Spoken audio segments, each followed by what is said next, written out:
everybody, and welcome once again to Real Shame. Twice a week, we talk about movies that we have on our list of movie blind spots, movies we haven't seen but probably should have, popular films, classic films, what have you. My name's Andy. And I'm Adam. And on today's episode, we are doing a foreign film for the first time, right? It's the first time we've done one, and it is I wouldn't call it a samurai film necessarily. Well, I wouldn't call it a samurai film at all. I don't know what I'm thinking. Feudal Japan. But the guy that did it is known for doing a lot of samurai films. We'll get into it in a minute, but we always like to start off every Monday episode, that is, with what we've been watching lately. So, Adam, what have you been watching lately? All right. So, when we talked last time, I mentioned that, Kirby and I are kind of watching 90s movies because she has affinity for 90s movies, but we're finding ones that she hasn't necessarily seen. Mm-hmm. So we watched Under Siege with Steven Seagal. Nice. And this movie is full of 90s awesomeness. Oh, yeah. I love it. He rips out a dude's throat. It's so Can't go cool. wrong with that. Casey Ryback taking on people that are taking over the ship. Tommy Lee Jones, Gary Busey. It's just a fun old time. So if you haven't seen Under Siege, it's a blast. It's a blast from the past. Yes. And we're next on our to-do list is Under Siege 2 Dark Territory. Not as great, but still a lot of fun. This is before Steven Seagal started taking himself too seriously. Yeah, I was gonna say I like you couldn't pay me to watch a Steven Seagal movie now, but basically all those ones he did in the 80s and 90s, I'll watch any of them. Same with Van Damme for the most part too. I think up until like Glitterman, yeah, that's where I remember like there being a sharp, steep drop off. Yeah. In addition to that, we watched this TV series. Kirby discovered it, and it's something I watched a couple years ago. And she watched the whole first season, then we rewatched it together. And it's a TV series that's on Nat Geo, and it's called Mars. Have you heard of this TV series? No. So Mars is basically I think it's a very unique TV show in the fact that it's a fictional storytelling in the near future about a trip and trying to not really terraform, but habitate on Mars. But interspersed between the different scenes, they actually have interviews with real life futurists and scientists and authors, and they talk about what would it take now to be able to go to Mars, right? So you'd see like the scene about like the ship taking off, then it'll go back to like Andy Weir, and Andy Weir will be talking about like, the fuel system for like a 9-month tour or 9-month trip to Mars, takes blah, blah, blah. And a lot of the first season has Elon Musk talking about his SpaceX and, his Falcon 9 rockets and Dragon and all that kind of stuff, which is, got popular news recently because Elon Musk was the first, non-NASA to send an astronaut and non-NASA U.S. to send an astronaut into space. He also has a very strange baby name. He has a very strange baby name, which is supposedly Kyle, but translates to Kyle. I don't know what it was. Yeah, it's weird. But I haven't seen the second season. I want to see the second season, but it's like I said. I think the storytelling is really great, and I love that they kind of intersperse, these talking heads interviews with these, scientists and futurists talking about, what it would take to go to Mars, and it's just a very cool series. So if you haven't seen that, it's on Netflix right now, so check it out. Interesting. What have you been watching? Some crowd pleasers, I guess. I don't know, just kind of some generic stuff on Netflix while we have company in town. Watched both of the Unfriended movies, the horror movies, where everything takes place on a computer screen, like a single person's computer screen. You heard correct. Well, I think 2 was supposed to be better than 1. No, I guess it is. Maybe it is. I don't know. They're both kind of about the same, and they both kind of suck. I actually think I like the idea of doing a film, or not, probably a short film would work better, where everything you see is on one person's computer screen. But the first one especially just degenerates into a lot of screaming and shouting, and I just was waiting for the characters to get bumped off and was laughing every time they did. Was it Unfriended 2, the dark web or something like that? Unfriended 2 is Dark Web. It's The second one I don't even really class it. The first one is horror because it's like supernatural. It's like the ghost of some dead girl that's like causing them to kill themselves. Unfriended Dark Web is more like, it's not like The Purge, but it's just, there's like these almost like serial killers that are causing them to die and stuff, but it's not, I wouldn't even really classify it as a horror movie. So, anyway, it sucks. So of that kind of style of movie, the one I've heard the most good things about, and if you haven't seen it, I think we should do it when we do our Halloween stuff, is Searching. I've not seen it. John Cho, yeah. I hear great things about that, and that's also takes place entirely on the computer laptop kind of stuff, but I've heard really, really good things about it. I haven't seen it, but I heard really good things about it. And then I watched Holmes and Watson. Ooh, I remember that one getting terrible. Will Ferrell and John C. Reilly. Yeah, I did laugh during it. I'm way over Will Ferrell at this point. You know, I wish that he would take a page out of Melissa McCarthy's book and do some more dramatic stuff, because she's starting to kind of ease over into that territory, because I'm sick of her as a comedian as well. But he and John C. Reilly are just so silly together. Anytime they do a movie, like when they did Talladega Nights, when they did Step Brothers, the movie's not good. It's really not. But they did enough kind of silly stuff that, I mean, I mildly enjoyed it. I thought it was funny enough. But yeah, a lot of the humor is just stupid and doesn't work at all. But the stuff that does work, I thought was kind of decent, but not great. And again, I mean, it was on a streaming service. It's not like I rented it. I paid money to rent it or anything like that. And I had no intention of seeing that in the theater. And I'm glad I didn't. I think go ahead. No, I was going to say, I just think like Will Ferrell was after my time. Like when he became so popular and so much in the culture, I think I was just past it. Yeah. I just wish he would do some more dramatic stuff, because he has done like Stranger Than Fiction. I would consider a more dramatic role for him. Yeah, wish he would do more stuff like that just to mix it up instead of just being silly. I just get tired of it, because I mean, he does have stuff that I genuinely do like, that I think is funny, but I'm just kind of sick of seeing him do the comedian thing for a while. Another movie that I never thought I was going to watch, but we did watch it on Netflix, is The Lovebirds with Kumail Nanjiani and I remember us talking about wanting to watch that. Well, I just figured it was something kind of innocuous to put on that we all could watch in my household. And did you fall in love with The Lovebirds? No, I did not. It's not good. I'm starting to think Kumail Nanjiani is just not a funny guy, to be quite honest with you. I actually did enjoy... Stuber, man. I did enjoy... Well, yeah, I mean, it was okay. I didn't like it as much as you did, but I thought that I liked The Big Sick, but The Big Sick kind of has more drama to it.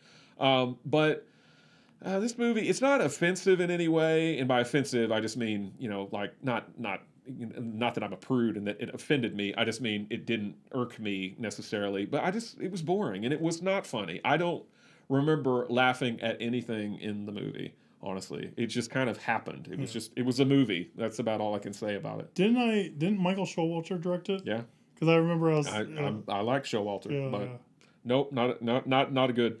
And then finally, I think you saw this movie, The Babysitter, on Netflix. I like The Babysitter. I did not. Oh, really? I did not. Oh.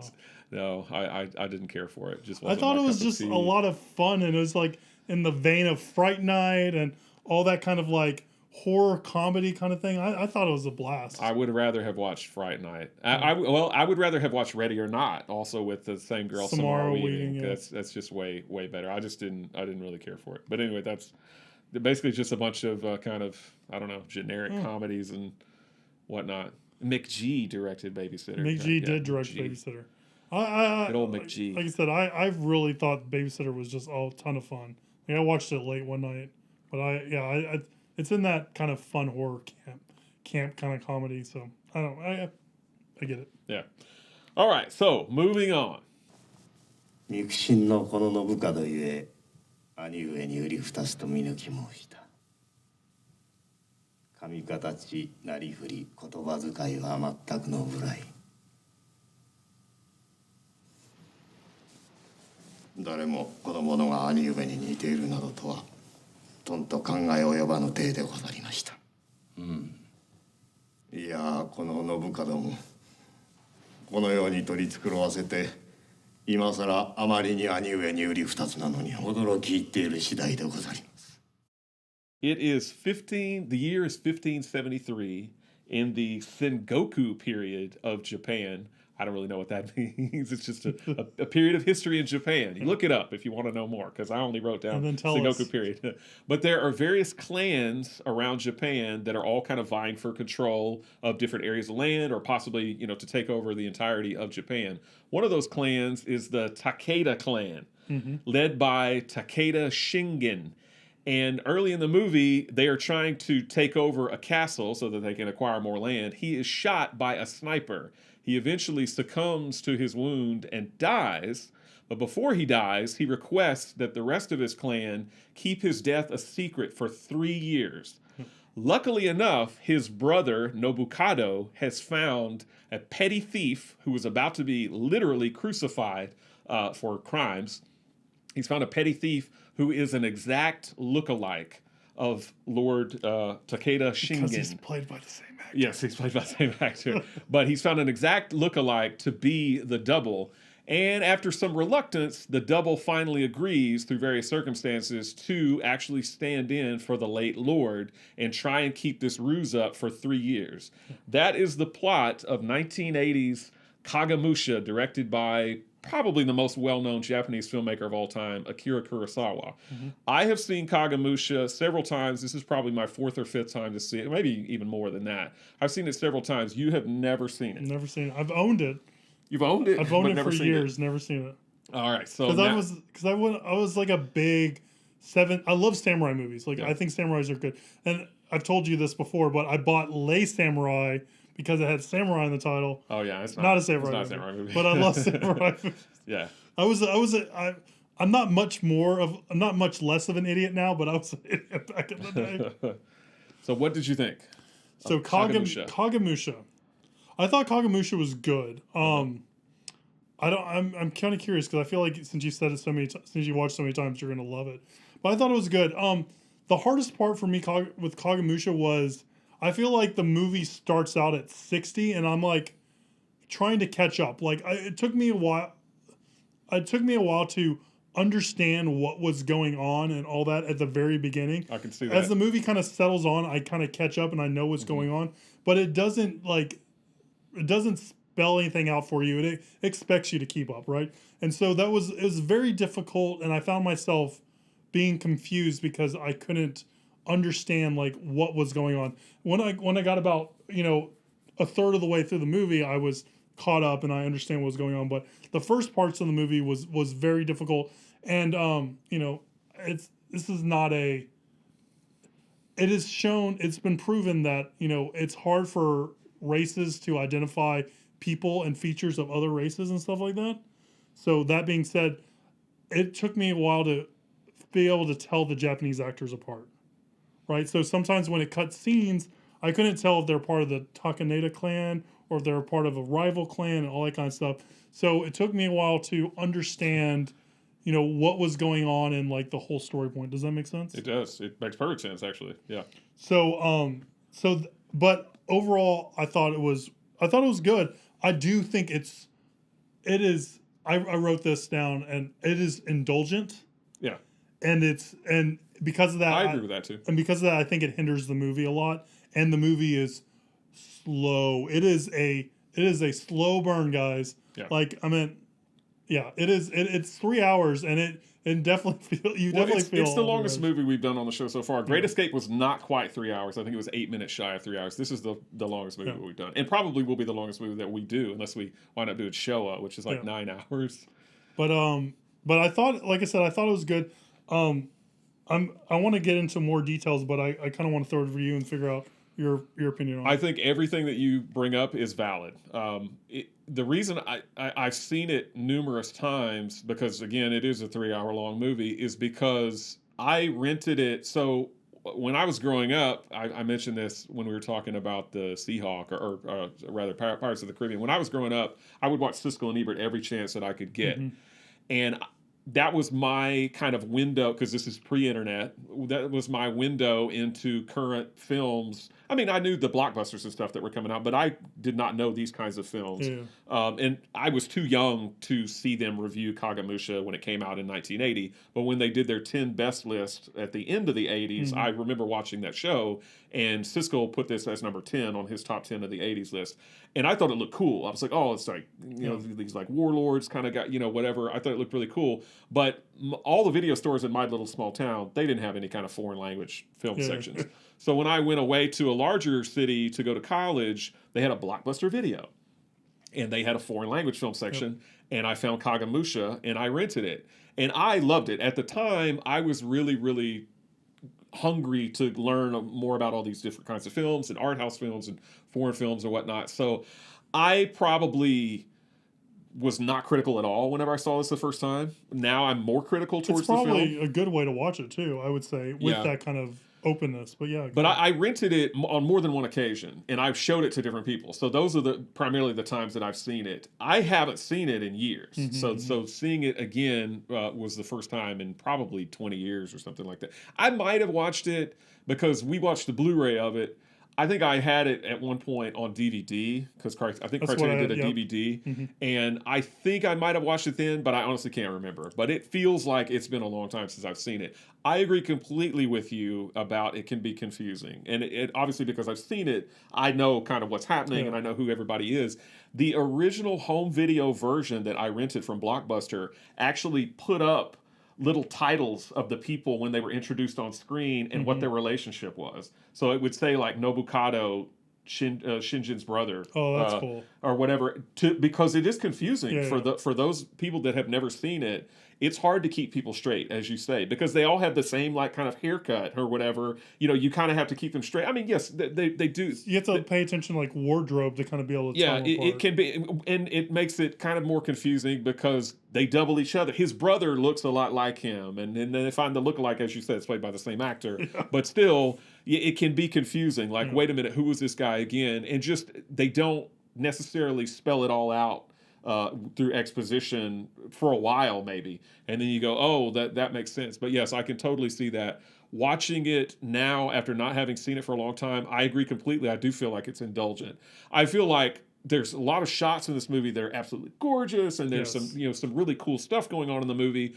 But I don't need 5 to 10 minute long theater scene of where they're playing the drums, and I understand that gives you a window into that culture, but I don't need to see like a real time scene of that go on for 10 minutes. It felt like almost like it was a Burns documentary. Like it felt like he was trying to do almost a documentary to grab this point of time and preserve it for historical, because of the way some of these long scenes play out and the way the battles play out. It felt like he was going for very much an authentic look and, for preservation. Yeah. And I don't necessarily fault him for that, but I do feel like it is to the movie's detriment. I do feel like some of the more kind of real-time aspects of it, and there's a scene where the guy like rides around on a horse and he does like 3 passes, and I was like, is that entirely necessary? No, I don't think it is. But I think there's so much good in the movie, it does outweigh that kind of bad thing. But yes, that makes me, I memean, again, I still love this movie, but it does kind of take away some of its overall impact because of that. I agree with that. And you mentioned this, and I kind of want to jump on that. So like a lot of the samurai movies I've watched are, black and white samurai movies. We have, Sanjuro Yojimbo, we have Hidden Fortress, we have Seven Samurai, all Akira Kurosawa. There's a samurai trilogy that's done. I can't remember the director's name.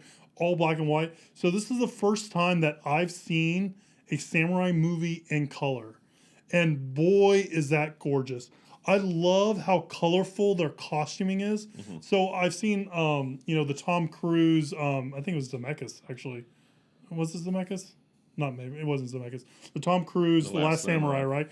But even then, all the colors the samurais wore were muted and weren't as colorful and gorgeous as this movie is.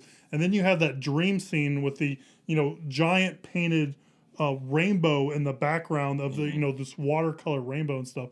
And it is just so gorgeous, it's just such a feast on the eyes. And the thing I love the most is the costumes. I love the patterns and how colorful the costumes are, and it looks like the wardrobes from like the 80s and stuff like that, with the bold patterns and the bold color choices and stuff like that. Yeah. Who was I thought the main actor. So, the main guy, the guy who got shot in the Places Double. Yeah, that is a guy named Tatsuya Nakadai, and he would go on to be in Kurosawa's next film. He's the lead in that film as well. Kurosawa's Ran, R-A-N. Oh, I've heard great things, and that's a crime drama, right? No, it's an adaptation of King Lear. Oh, whereas King Lear, it's King Lear and his three daughters. Well, it's set in the same kind of time period as this. Oh, okay, then never mind. I don't know what I'm talking Instead about. of King Lear and his three daughters, it's basically it's a King Lear, although he's not called King Lear in the movie. But in this movie, he has three sons. Okay. But it follows the same kind of plot as King Lear. I've heard but yeah, he's it's great. I honestly. I used to like Kagemusha better than Ron. I think now I like Ron better than Kagemusha. But watch Ron because they're neck and neck. One thing I found interesting about Tetsuya Nakadai and the guy that plays his brother, they are both still alive. They are both in their 80s. Wow. The guy who plays the son that's hot-headed and brash, he actually died. They outlived that guy in real life. I mean, that's no bearing on the movie. I just thought that was kind of interesting when I was looking that up. But I think Tatsuya Nakada is amazing. Like he can flip on a dime. Like it's very much, it reminds me a little bit of Willem Dafoe's performance as a Green Goblin, and I think it was Spider-Man 1 where he kind of has that little soliloquy, and also reminds me a little bit of what Andy Serkis brought to Gollum, with Gollum kind of talking to himself a little bit like that. Mm-hmm. And he doesn't really talk to himself, but he does kind of go like in these kind of manic episodes. And the interesting thing was he wasn't Kurosawa's first choice as the main actor. Right. The guy he hired originally, who's worked with before, supposedly according to IMDb, came on set with a video camera, wanting to film it for his acting class, and Kurosawa was going to have nothing of it. Right. So for a last-minute replacement, this guy was awesome. He was, and also his brother, I think were standouts. They were great. They were very, very interesting people, and they did a great job of kind of holding this whole movie together, I feel like. Yeah, and I did not know this, despite the fact that I've seen this movie several times. I did not know that all these people were real people in real life. I didn't, and the battles that take place in the movie, it's the Battle of Takatenjin, and the final battle where they all get defeated is the Battle of Nagashino. Those were actual battles that happened in real life. I thought the whole story was just made up. And I mean, this, well, you know, I mean, I thought it was entirely fictional. Basically, he took characters from real life and made a fictional story around them, which I did not know of. I thought that was interesting. I like, I mean, there's so much in this movie that I like. I enjoy the little grandson. He's like, that's not my grandfather or whatever, and everybody's just like, oh shit, or whatever, you know, and they kind of they find a way to explain it, and the grandson ends up just falling in love with this guy. You know, he's suddenly he's a great grandfather, but he probably wasn't before, and it breaks him. Yeah, because at the very end, at the very end when they kick him out, they're like, your time's done. You know, everyone knows because you fell off the horse. And he's just like, he goes back because he wants to see the grandson, and he like, it's like heartbreaking. Yeah, it's touching, and I like the fact that this guy, I mean, this guy's a loser. He's a petty thief, never done probably anything good in his life, was going to be put to death, is rescued because of the good fortune that he has, that he looks exactly like the Lord, Shingen. But this finally gives him some kind of purpose. Yeah. You know, and again, initially in the movie, he doesn't want to do it. And he's like, screw this. I don't want to do it. And then he overhears, I like the three little, almost like they're spies, but I thought of them almost as like paparazzi. Like they're trying to, I mean, they have no cameras, obviously, but trying to take shots of like, oh, what's going on? Oh, get it, you know, what's in that jar or whatever. But he overhears these guys talking about, oh, we think the Lord is dead, and they're going to, you know, blow the ruse that he's not dead. And suddenly he's like, no, I want to help. I want to help. And over time, he really, you know, he gets into the role and he starts to be very, very good at it. And when the son tries to call him out at the one part, he's like, what do you think we should do, Father? Even though he's not supposed to say anything, he's like, do not move. A mountain does not move.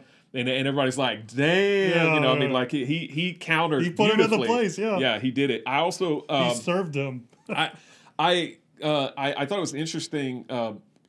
One of the lines that I always remember in the movie is because they go, he can't ride that horse because that horse won't let anybody ride it except for the actual. I thought he was going to ride the horse in the end. And in the home video version that I saw a long time ago, that's the one that I remember the most. And honestly, I think that one is only 162 minutes because this Criterion one is restored. It's like that's the one that's 3 hours. So I think that's another thing. I think I'm more used to the shorter one than I am to the longer one. But the part where they say nobody can ride that horse except for the actual Lord, and the one guy goes, "Oh well, he's been ill. He mustn't ride. He's not supposed to ride anything." Yeah. And then a few minutes later, they go, well, what about the mistresses? Like, they're going to know too.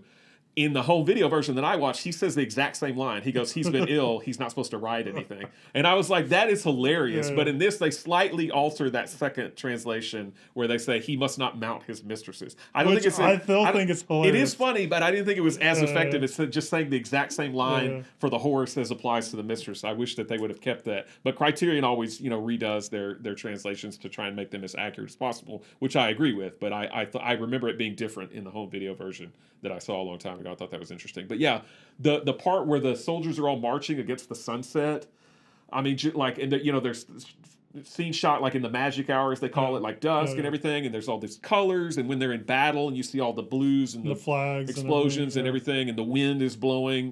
There are certain scenes in the movie that you might consider or someone might consider indulgent that I still think are awesome. Like when there's the camera is here, like on the mountaintop or whatever, and it pans over and you see the guys riding, like the first wave kind of rides up and they get set and it watches them, and then it goes back and they see another guy, and then the music starts swelling and everything. That scene maybe it arguably goes on too long, but I think it's so cool just to see them all kind of get in formation, like the mountain banner comes first and then the forest banner and then the wind banner and all that stuff. I was like, that's awesome. For me, like, I think the first shot with a guy running, I don't hate it, but it feels a little too long. But I like it because it's kind of setting up the environment and the location. And you're following this guy. Oh yeah, I know what you're talking about.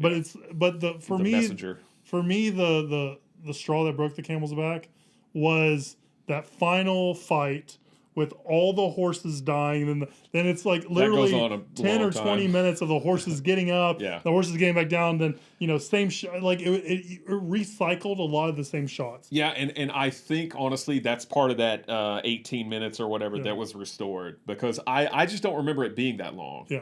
So that's the part where I was, and then it was just like at the end of a 3-hour movie, it's just like, okay, I'm ready to like wrap this up. Like I could see that. And so that's the one that kind of sticks out to me, and I think Kirby was like, "Oh, jeez," like during it.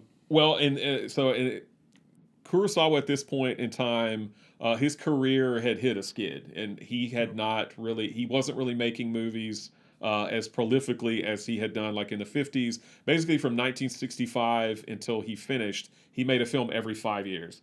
Until 1990, and then he made 2 films pretty quickly in 91 and 93, and then he died in 98.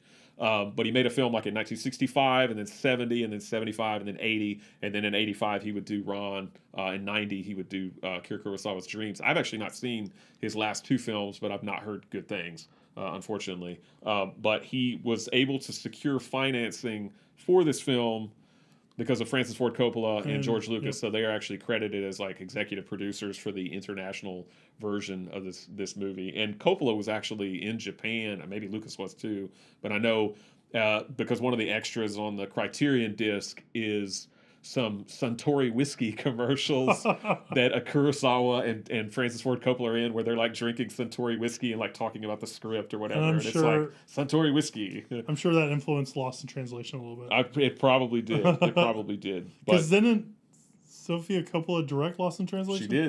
She did. So she probably was like, I'm gonna put Suntory whiskey as part of the plot in this film. I'm sure people have already discovered that or been talking about that for years, but literally I just had a lightning strike my head moment. I actually love Lost in Translation, but I never even really thought about that, so that's true. Yeah, that's true. What else you got? That's all I really got on there. Like I said, I don't love the movie. I would probably like to see a lower cut, shorter cut, just to get more out of it. There's as much as I love Kurosawa, there's still a lot of Kurosawa that I haven't seen. Ron's one of them. I was trying to remember the title of the other one where it's about you get different versions of the truth. Rashomon. I haven't seen that, so I'm hoping this is the beginning of a beautiful friendship, and that we can see more Kurosawa movies, because I think it's awesome. Speaking of Rashomon, this movie has a very small part for a guy named Takashi Shimura. He was in 21 of Kurosawa's 30 movies, but he only plays a very small part in this. He is the guy when they send the priest or the monk, whatever he is, to do the wellness check. He's the guy that comes with him. The guy that has the same hairstyle as them. Yeah, he has a very, very small role, but he's in Rashomon, he's in Seven Samurai, he's in Ikiru, so he definitely collaborated with Kurosawa a lot. But yes, we definitely can watch Ron. I love it. And Rashomon and a lot. I've seen a lot of these movies, but again, I've only seen those. I've seen Kagemusha and Ron the most out of any of his films. Seven Samurai and stuff like that I've only seen one time, so I'd be happy to watch that again. I've probably seen Sanjuro the most. Yeah.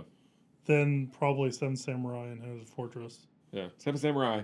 I would watch it more, but it's 4 hours, so it's kind of hard to sit through. But if you ever do get around to watching Kagemusha again, you'll probably get more out of it because you'll know what's happening. You won't have to sit there for the first 30 minutes or hour going like, wait a minute, who's that guy again? Which clan does he belong to? What is that guy? I had to read a little Wikipedia after the movie. And again, there's no shame in that, because the first time I saw it, I found it confusing too, even though they tried to help you out by putting little titles there and say who this person was or whatever.